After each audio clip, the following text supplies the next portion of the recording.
Gibarugan sa Department of Interior and Local Government ug Philippine National Police nga analang sa usa ka building sulod sa Kingdom of Jesus Christ compound nagtago si Pastor Apollo Kibuloy ug laing upat ka co-accused ug dili gikan sa gawas sukwahi sa una na nga gipahayag sa KOJC Legal Counsel. Ani ang report ni Argel Relator.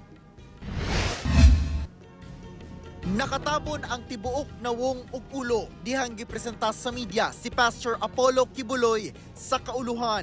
Nakakalo og nakasuot sab og face mask ang mga co-accused nga sila si Jacqueline Roy, Crisante Canada, Ingrid Canada ug Sylvia Semanes. Unang higayon kini nga nakita si Pastor Kibuloy dihang gisugdan sa otoridad ang pagpangita kaniya subay sa gipagula nga warrants of arrest sa mga kasong child abuse ug human trafficking. Gipakita sab ang detention facility ni Kibuloy. Gilimod sa DILG ang bersyon sa KOJC Legal Counsel nga gikan sa gawas sa KOJC compound si Pastor Kibuloy. Galing outside, pumasok. Kwentong kutsero yun. Alam niyo kung bakit?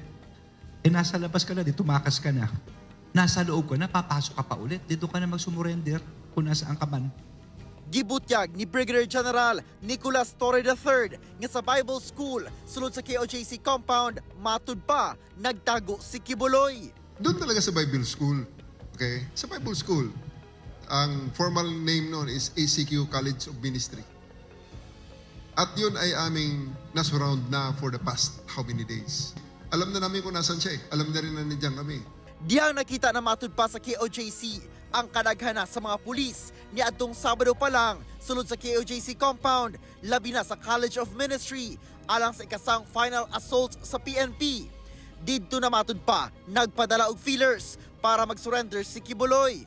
Busa makadagang higayon nga na-hold ang assault hangtod sa nipatimaw si Kibuloy. Naahuli siya doon mismo sa loob. Pinasok siya roon at nung palabas, sila pinatabi na lang namin yung mga pulis so that they could get out. Eh, yung pagsuko. Formality na lang yun because at the end of the day, whether he likes it or not, the end result will ultimately be the same. So maybe he just chose the path na feeling niya ay mas magaan para sa kanya.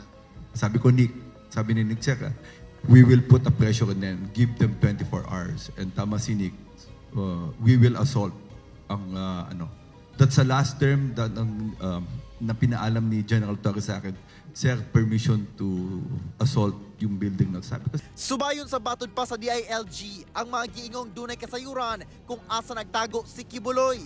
Din pasakaan nila og kasong obstruction of justice.